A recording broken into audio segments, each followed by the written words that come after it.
Welcome to Small Business University Online, powered by Small Business Expo, America's largest business trade show and conference for small business owners.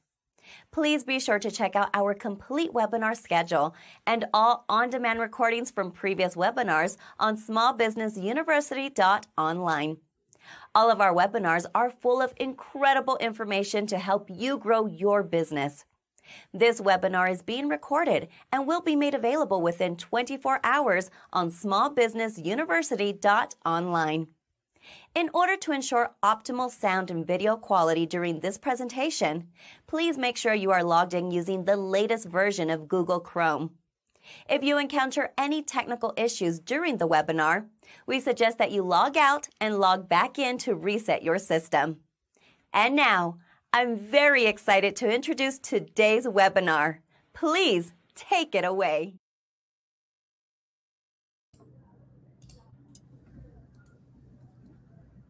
Hello. Welcome, everyone. Thank you for joining this webinar. My name is Ben Lund. I am the founder of Rise Marketing Group. I've been in the online space for quite a while, for over 20 years. Used to work at Google, used to work at Yahoo in the heyday of the internet. And I'm very, very excited for this webinar because we're going to break down the importance of website maintenance from real-world experience. And ultimately, it comes down to better sites, you're going to get more customers. That's what it comes down to. And co-presenting with me is Mac Clark, full stack developer here at Rise. Mac, why don't you say hello?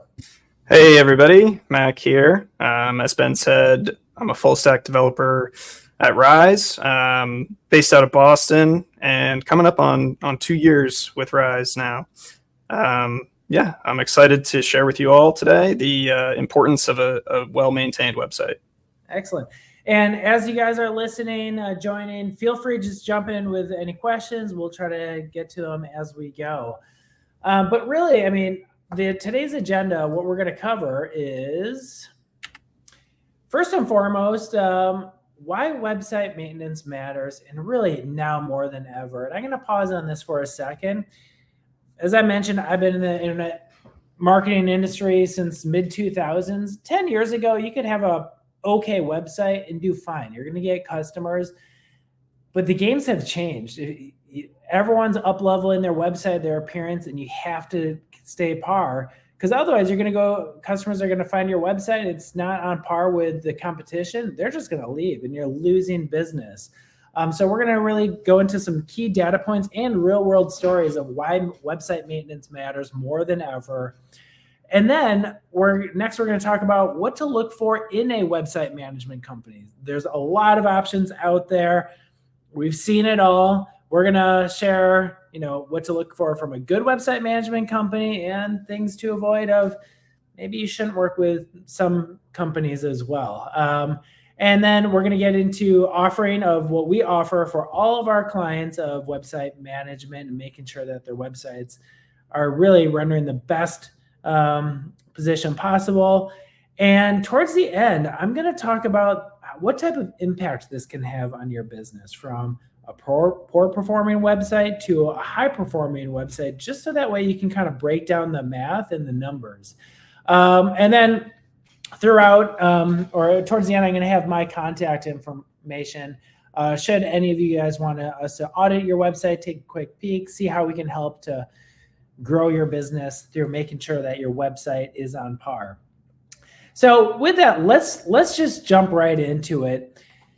Websites are your business storefront, and you could have the absolutely best product or service out there, but if your website isn't up to industry standards, you're losing business. And there's a recent study out there of 75% of consumers judge a company's credibility by its website. That seems high, but realistically, it's not. I mean, think about anytime in your own experience, if you're looking for a product or service and you go to a website and it's slow and it's clunky and you're like, you're not going to transact with that business. That business could be amazing at what they do, but they didn't dedicate time to make sure that their website is up to snuff. And unfortunately, you lost them. Mac, anything else to add here? Yeah, I mean, we can't really overstate how important it is to have a healthy website, not only like you're saying, for client facing look and feel, but also for your own internal business metrics through things like tracking and analytics. Yeah, absolutely. And on the flip side, if you have a great website, it can really change the entire year in business. And I'm going to give you a real story.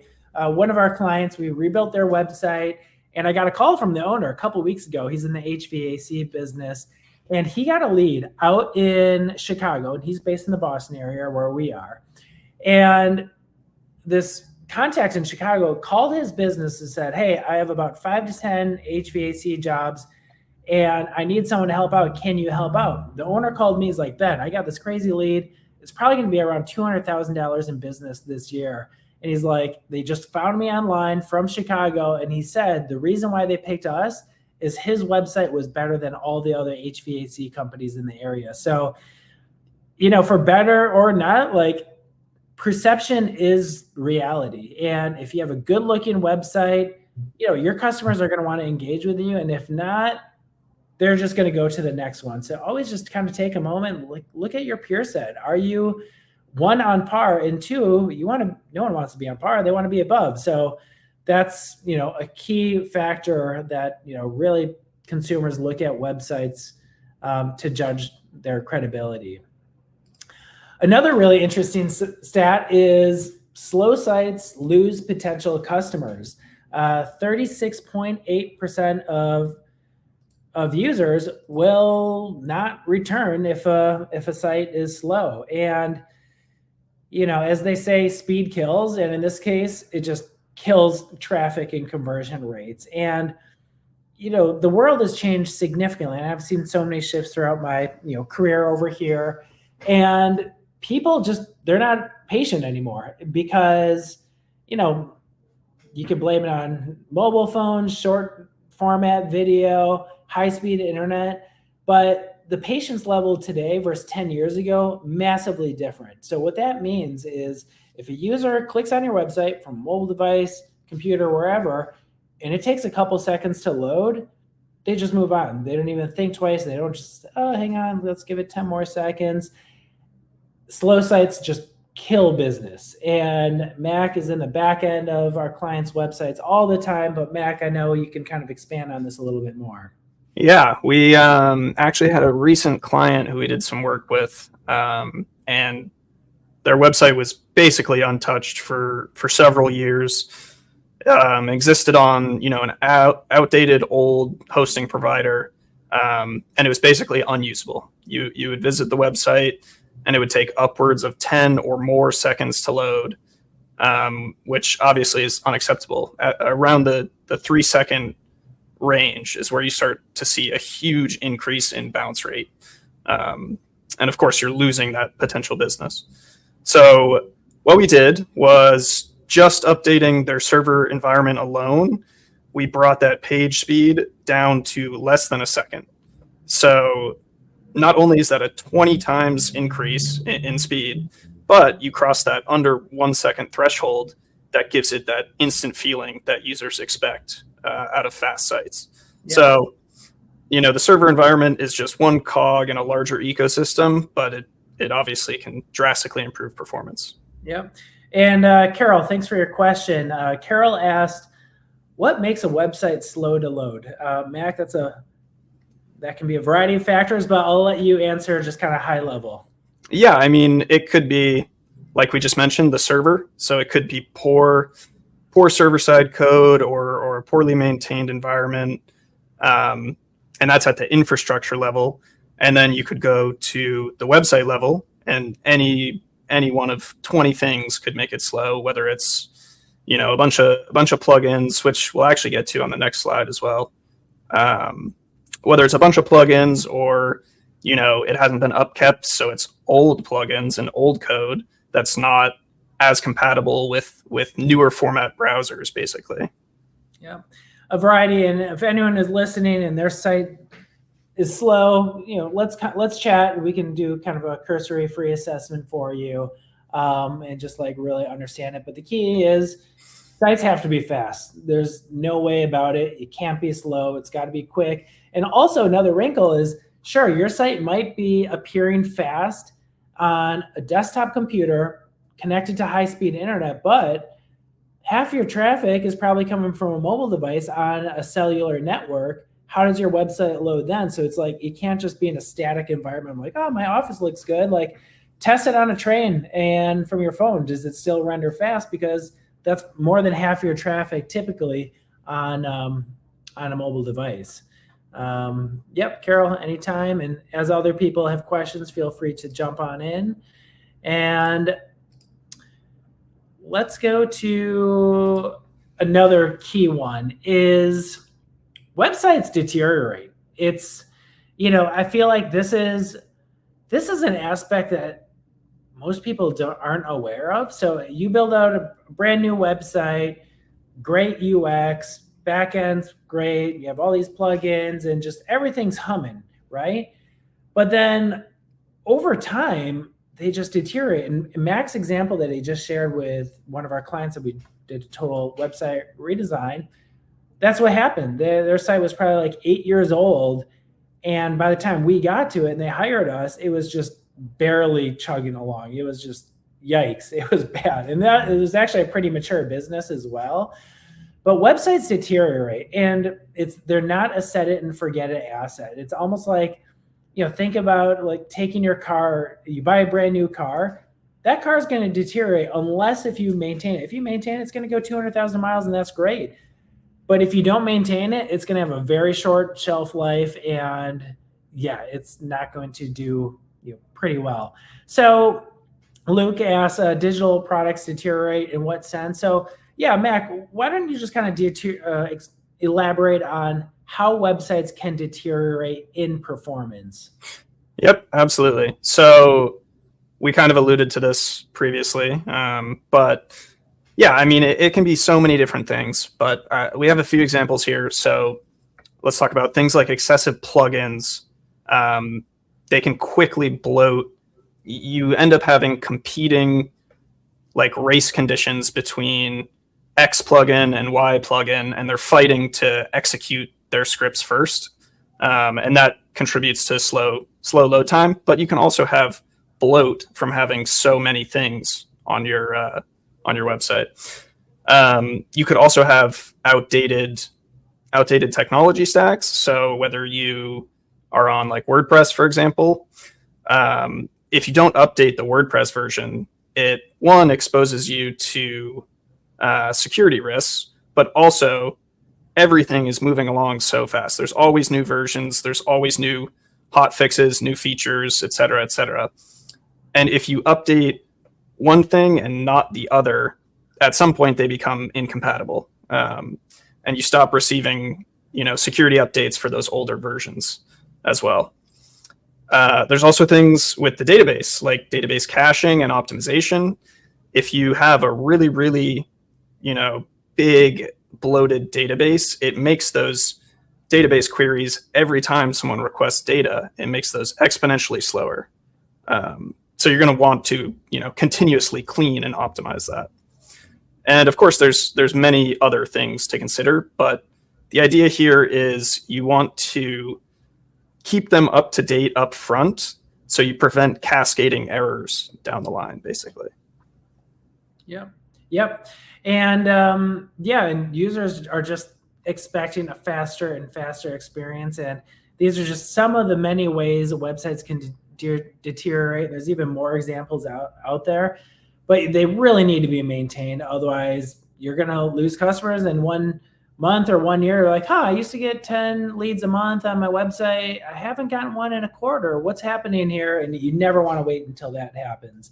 Luke asked another question, that deterioration, or to your comment, Mac, it's kind of like Flash players too, ? Is that similar? Yeah, I mean, I think you're referring to Flash player used to be a huge thing. There used to be like Flash games online. I mean, it's just like the technology changes so quickly, and it's always changing. It's never slowing down. It's only, more features and pumping them out faster. Yep, absolutely. And then this is a big one right here. So we talked, Mac, you shared a little bit about outdated plugins. more from a deterioration standpoint, but hackers, they love plugins. 97% of security breaches are exploiting WordPress plugins. A lot of website owners love plugins because they're easy, but explain a little bit more about how this can really expose themselves to some bad stuff. Yes. So kind of in tandem, if you're not updating your plugins, a lot of them are open source, which means that you or I or anyone could go see exactly what code is in that code base and exactly what version it is. And yeah, like it says, it makes a playground for them where give them enough time and they'll find an exploit. And then all they have to do is find out that your website runs the same version, and boom, they've hacked you. Yep. And recovering from hacking is not easy and nor fun, and can really impact some business losses. You don't want that to happen. And having someone just like ongoing doing these updates every month, obviously there's always some risk that your site can get hacked, but the instances or the level or the chances of that happen if someone's proactively managing your website, very close to zero. I mean, obviously there's always a tiny, like a tenth of a % chance of anything happening, but that risk goes down significantly. Kelly, you asked really good questions here. Website designs are subjective, true. How do you determine if you have a good looking website? So yes, it is the look of a website subjective.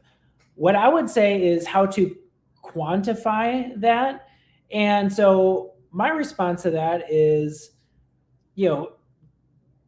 looks are one thing, but is your website doing as you want it to do? So if you have an e-commerce site, are you getting conversion?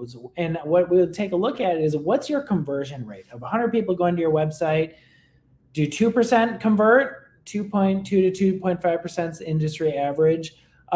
Is it below them? Then I would say something is happening. Maybe it's technically, maybe it's UX, something like that. And same thing for lead gen websites. But yeah, website design is definitely subjective. It's kind of personal preference on what you think goes with a brand, but you want to make sure that you're matching UX guidelines, it's accessible, and ultimately the goal is being met of you're getting customers, and let's take a look at your back-end metrics to see, is this doing what you intend to do? So great question right there.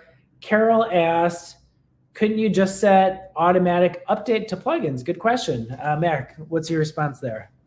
That is definitely an option. You can do that, but there, of course, are always downsides. So this is where it becomes nuanced. Of course, you want to keep things up to date with security in mind, right? But there's also software that can come out that has a vulnerability, which needs to be rolled back or whatever it is. It's more important to keep an eye on where the software is and if it needs that security update, versus just letting it sit or automatically pushing the new version kind of without testing. There's also things like compatibility issues with if you have an older version of your content management system, so WordPress, for example. If that version is incompatible or untested with a new plugin, it can break things. Aside from security vulnerabilities, it can break your site. Yeah, and we didn't even talk about this one. A lot of WordPress sites have themes overlaid on them, and those need to be updated. And sometimes plugins won't even be working well with those themes because those themes are outdated, and maybe the developers just kind of left them and moved on to a different project. There's so much that goes into it. Absolutely. Great question, Carol. A lot to consider there. And lastly, plugins, they can get expensive. I mean, I think the biggest expense is the security risk that you kind of open yourself to if you're not properly maintaining your website. But businesses create plugins to monetize for the most part, and there are businesses that spend between $300 and $1,200 a year on plugins. Some plugins are free. Truly nothing's free because they're probably getting some type of data or information that they're using for something or selling, or they have monthly subscriptions or annualized subscriptions. But what most business owners don't know, plugins aren't required. plugins are a nice, easy fix. People download them like, oh, I'm going to download this Yoast plugin because it can tell me if my meta descriptions are good, or I'm going to download this Google plugin to input my pixel. Yeah, that's easy, but most plugins could be eliminated. And by having a developer like Mac or someone else, they can be eliminated. So you reduce security risk. Your site is going to operate that much faster. And then you just kind of custom code whatever it is that you're looking to achieve. But Mac, why don't you expand on how plugins aren't really required? Yeah, absolutely. Two of the things I always, opt for are free things and custom things, especially when it comes to plugins. Because if you think for a minute, it's almost always going to be cheaper and better to have something that's custom tailored to exactly your use case that you can give direct feedback to, versus trying to adopt an existing plugin that's made for a huge broad range of use cases and not your use case. So of course this varies in like complexity, but it not only does does that and solves your use case, it can help you with security as well, like Ben mentioned. Just because there's no public documentation unless the developer makes public documentation, but that's not good practice if it's custom for a client. But yeah, I mean, it's a huge range, and like people often get pushed into getting plugins by other agencies who either don't want to do the work or don't know how to do the work or something of the sort. And it ultimately makes things more difficult to maintain the more plugins that you have. So, there's always trade-offs, but I always opt for free and or custom. Yep, absolutely. So look at your website. How many plugins do you have? If you think it's getting a little unwieldy, let's chat. You probably don't need 75% of them. Excellent. So we talked examples of like why this is so important, because websites degrade, you start losing customers, security risks, it can get expensive, etc. And so now let's shift gears a little bit, is what to look for in a website maintenance provider. And to start answering this question, I'm going to open up by what you shouldn't look out for. I mean, we've seen it all. And obviously there's great shops out there that do great service. There's great consultants out there or self-practitioners, but there's also a lot of businesses out there that, they're charging a retainer, but what exactly are they doing? So here's a couple things to look out for. So these are what to avoid. So you should avoid a web development shop that's charging a retainer. That the first bullet is they're charging a retainer, but there's no clearly defined deliverables. So there should be some type of deliverable. If you're paying several $100s a month for someone to manage their website, there should be a deliverable. There should be some type of structured monthly checklist or maintenance process of like, yep, the 1st or 15th of every month, we're going through this, kind of like getting an oil change on a car. You check all these different things. Like there's got to be a process in place that's going to catch all potential errors. And also you want to avoid shops that don't provide documentation responses or an escalation plan. Now, for the clients that are on our maintenance plans, as I mentioned, the chances of their site going down is so incredibly small because we're proactive on their website. But let's say something happens where owner shared a password with someone and someone got it and then the website's down.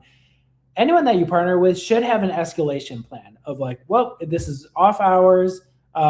There's 1, 2, 3 contacts. There's an escalation protocol, and it's not just sitting on one person. If that person's out of the country, then your business is in a bad position. You want to make sure that there's some type of escalation plan. And then further, you want to avoid companies that just treat maintenance as purely technical and ignore SEO impact. I could go on for a whole hour on this, but SEO is the ability to get discovered by Google and now AI tools and have a very sound website with structured content is going to help out with SEO, and it's also helping out with AI. AI's crawl your website similar to Google does, and if they can't understand the context or understand the business of the site, you're not going to get cited. So any web developer should also understand like a holistic view. Another thing to avoid is just working with someone that's reactive of like, oh, I think my site's hacked. Can you check? Cool, I'll take a look. No, it should be very much proactive work because you never want to get into a reactive situation. A couple other things is you want to avoid any shops that they don't test updates before they're live. Everything should be tested in staging environment because it is your business you're talking about. You never want to launch and something goes haywire. And then, of course, you want to have defined turnarounds and SLAs.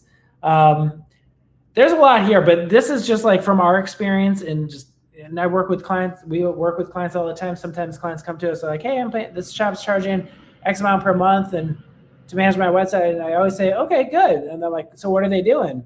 And they're like, well, I don't know. But whenever we have an issue, they respond. I'm like, well, I don't think they should charge a retainer for that. So anyways, these are just lists of things to avoid. We have another question here. Is it safe to process payments through the website for a small business who have limitations to apply strong security measures on the site? Any recommendations? Mac, what do you think there? Let me just read that question again. Limitations. It's tough to say here because, of course, it's very case by case, especially when it comes to payment processing. Like, you absolutely want to do as much security as you possibly can. Not only because you want those payments to work correctly, but also you don't want to expose yourself to, hackers, because that's a huge target pool, right? Like, they're going to scan for basically any e-commerce. And even if you're not e-commerce and they think you are, like, they'll try to hack you. So I don't know if I have any specific recommendations other than as much security and as secure for payment processing as you possibly can be. There's plenty of, I know there's like Stripe and all these different third-party payment processors, so you don't have to handle the security yourself, aside from your website, which is going to be a completely different security process. So if you go through a third party, that kind of mitigates all of your security risk, but still be aware that when you have payment processing, you will be a target for hacking. Yep. Yeah. And if anyone's listening, including Ishwar, you want to take a look at your back end of the website, happy to put together a more formal recommendation here. Now, we're going to continue on and we're going to talk a little bit about Rise's offering and kind of how we set ourselves apart from the rest, where we're not a web shop that's just reactive. We're very proactive, so we don't get any reactive requests. The only reactive requests that we should get are like, hey guys, can you update our page because this is our new messaging, we're having a sale, or we're adding new products or videos, etc. So Mac, talk to us a little bit. I know this is just an overview of some of the things that we take a look at, but what are some of the site health checks that we look at for our clients every month? Yeah, totally. So you can see by the table, it's pretty structured, and we want to follow as structured of a pattern for everything in our maintenance process that we can.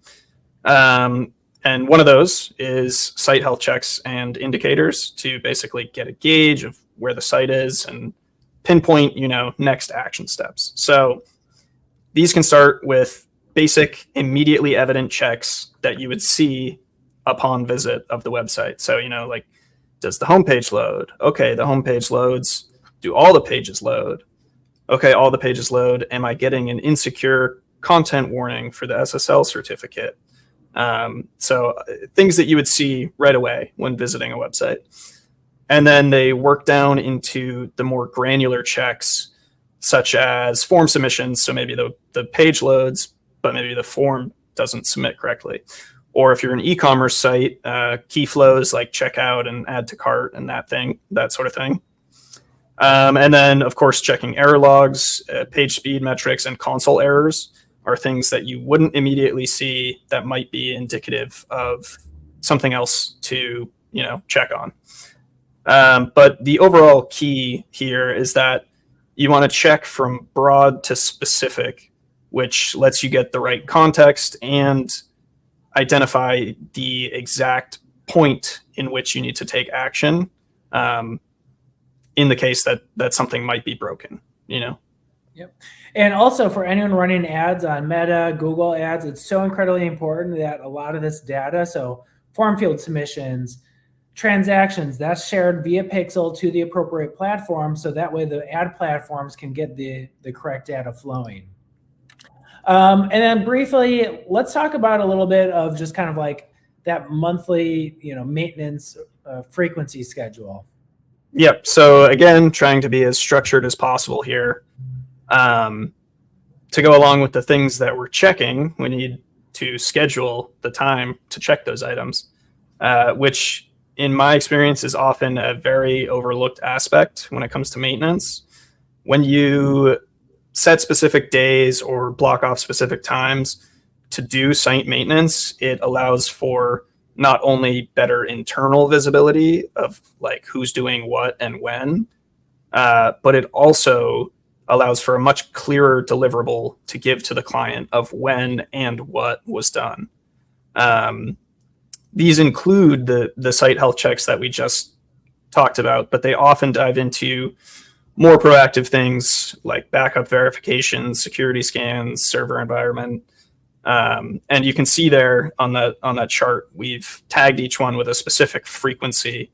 And of course, some sites are different. This is just a general guide, because not everything needs to happen every time you do maintenance. Some things are quarterly, like a performance baseline check. Some things are monthly, like security scans. And some things, like the visual site checks, happen every single time you look at the site.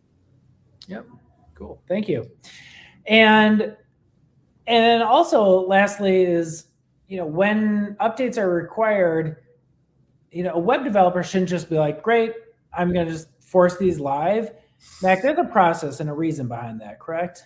Yes, absolutely. And following our theme of structure here,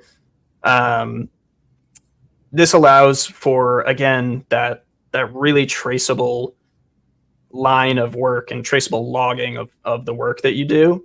So in the event that an update does break something, even if, let's say, you did it on staging and it worked perfectly fine, and then you do it on production and it breaks something.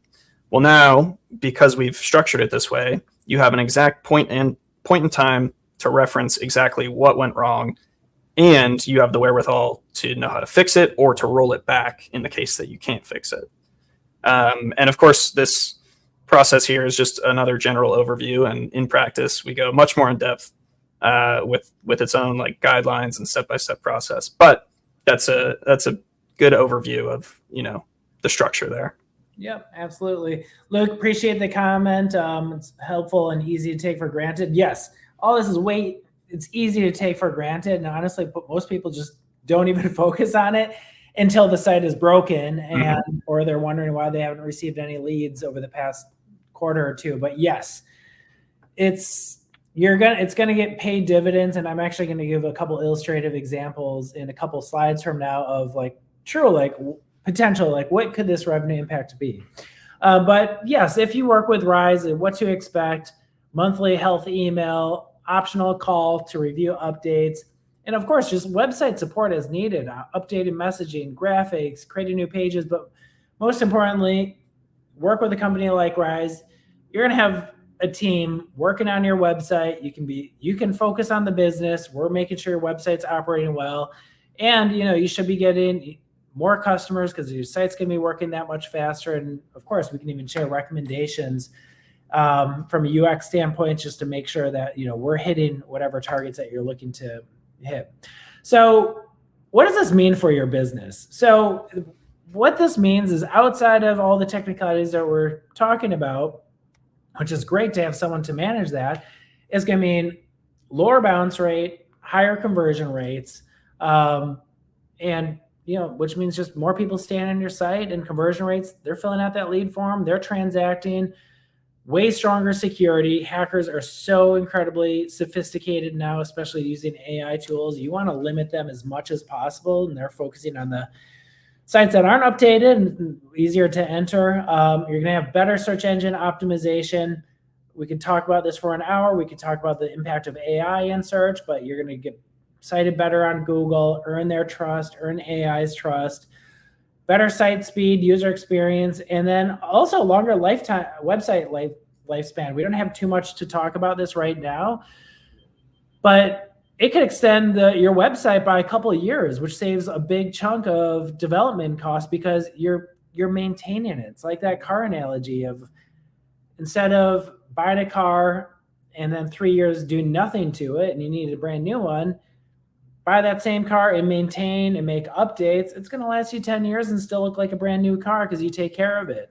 And then moving on for the sake of time, this is a fun little slide. So what's the impact? So this is obviously all hypothetical, but this is how we think. And this is how I would encourage every client to think here. So website maintenance, regardless of limiting your risk on security threats, which could be a whole thing of itself, in addition to eliminating your risk on accessibility, which there are a ton of lawsuits out there of bottom feeders trying to just get money from businesses. Let's just take a look at the impact of boosting a conversion rate. And a conversion rate is anytime someone goes to a website, does action, fills out a lead form or purchase. And doing a lot of website maintenance will improve the conversion rate because it's going to be load a lot faster. The site's going to work better. And then also someone's making updates to your site. So it's actually up leveling month over month and quarter over quarter to be on par and even better than your competitors. So hypothetical example, this is an e-commerce shop. Let's say it brings in 1,000 site visitors per month. It has a low conversion rate of 1.5%. That means 1.5% of people transact with the website. You really should have at least a 2.5% conversion rate. Better e-commerce sites are even superior to that. So what that means is 1,000 visitors times 1.5% conversion rate is 15 conversions per month. Let's assume average value per customer is $100. That means your monthly revenue is $1,500 annualized at $18,000. Now let's say nothing changed on this equation. You didn't drive more traffic. The only thing that changed is your website's better now. So your conversion rate is converting 2.5% of customers versus 1.5. That means instead of 15 customers per month, you're going to get 25 customers per month. And then once you multiply that out, your monthly revenue is $2,500 versus $1,500, and then annualized revenue of $30,000 versus $18,000. These are real numbers that can truly work. I mean, we see this all the time. And then let's say it's lead generation. Let's say you have a service-based company. You're an attorney. You're in the home service industry. And the value per client's higher. So let's say it's $2,000 per client. Doing the same math of, let's say you get 1,000 people to your website. Your conversion rate's 1.5. You get 15 leads per month. But we all know not every lead converts. Let's say you close at 33% of leads. So that means you get 5 new clients per month on a low converting site. That means average revenue per client or customer is $2,000. Your monthly revenue is $10K. Your annualized revenue is $120K. Let's say you just do the same equation, but with a higher conversion rate, 2.5%. Well, now you're getting 25 leads per month at the same level of traffic. Close rate stays the same, 33%. But instead of 5 new clients, you're going to get 8 new clients. Ultimately, you're going to get $6,000 more in revenue per month or $72,000 annual. And if anyone wants to take a look at your back-end metrics of what's your conversion rate, what should it be, happy to do this, but this is real information here. And a lot of times we also run ads for our clients where we're creating out landing pages for our clients to really boost those landing pages because they can have a serious financial impact. Now, with just a few minutes left, and if anyone else has questions, feel free to jump on in. I'm going to share a couple plans we have. We have a few plans here at Rise, and certainly if anyone's on this presentation wants to work with us and further customize, happy to have that conversation. But a basic website maintenance plan, it's $750 per month. And really what that does is allocates up to 5 hours per month, which includes all the behind the scenes maintenance, checks, monthly email, etc. We have a couple hours budget for that. Make sure you're site's going to continue to operate as you would expect it to. And then also the factors in, some hours for just website updates of, hey, Ben, Mac, we need this updated. Can you update it? Sure, we'll get this live within 24 hours, etc. But it's really a combination of proactive health, the site audit, plugins check, performance check, security review, and leaving an hour or two for some reactive help as needed.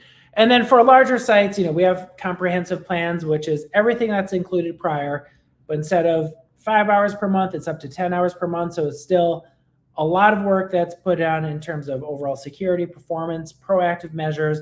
But then since this is more, we'd have a monthly call to review site performance, talk about more changes because we're going to have a higher hour amount to do proactive changes. And then, of course, we're a full service digital marketing shop. We can scope out larger projects. Maybe you need a site redesign. Maybe you need a migration. Maybe building out something super custom, SEO packages. If you need a site redesign, we can support with that. And Luke, I'm going to get to your question in a second. And then, as I mentioned, how else can we support? We're a full service digital marketing firm. Support with obviously website design development, search engine optimization, advertising, Google, Meta, and email marketing. And anyone who's listening wants to get chat with us, I'm going to keep the slide up for a little bit. There's my email. Let's have a chat. But Luke, you mentioned, do you provide consultation, design and build considerations for business owners creating their own website, especially with the touch points you shared with us today? Yeah, we could. I mean, most of the time we'd be managing the website, but I'm sure we could put something together for you. So just send me a note. We can chat later this week or next week. And then, of course, as a business owner myself, I know it is tough managing your website and also growing the business. And the more you can work on top of the business versus in the business is always for the better. But yeah, feel free to reach out to me. Yes, Carol. So let's talk about hosting for a second. Mac, do you want to answer, is hosting included? So typically we scope hosting as a separate service, which is something that we do. We are partnered with SiteGround, so we host sites on SiteGround. But typically the maintenance package would be like, let's say you wanted a completely new website, new redo, everything, right? We would set that up for you, and then the maintenance would be after the site is built. That's kind of the separation there. So like hosting is always its own beast, and then maintenance is on top of that. Yep. And hosting is actually very inexpensive, and we did our due diligence. We love SiteGround. We tried them all. We like them because they're very affordable. You're talking about a couple dollars per month. Mm-hmm. And also they're fast. So yeah, we can provide the recommendation. And also it's good to work with these larger players like SiteGround because they have redundancy built in. Now, a lot of business owners, they're like, oh, my buddy's cousin hosts my website out of his garage. He's got a server. But like, cool. But how good is his server? And what happens if he loses power during the next storm? There goes your site. And with platforms like SiteGround and everything, they have so much redundancy built in and security measures that you're not just relying on, your buddy's best friend's cousin who kind of does this when he's got a couple hours a week. So yeah, you just treat your business as it should with a professional provider to make sure you're in a good spot. As we have one more minute, any other questions? All right, we will wrap up over here. I do appreciate everyone for joining. Feel free to contact us. Happy to chat about your business in more detail, and really appreciate everyone for being an engaged audience. Excellent. Thank you, everybody. Thank you so much for that informative presentation. We really enjoyed it. As a reminder, this webinar was recorded and will be available on demand within 24 hours on smallbusinessuniversity.online. please remember to frequently check out our webinar schedule on smallbusinessuniversity.online for other great weekly business building webinars. Thank you all for joining us and have a great rest of your day.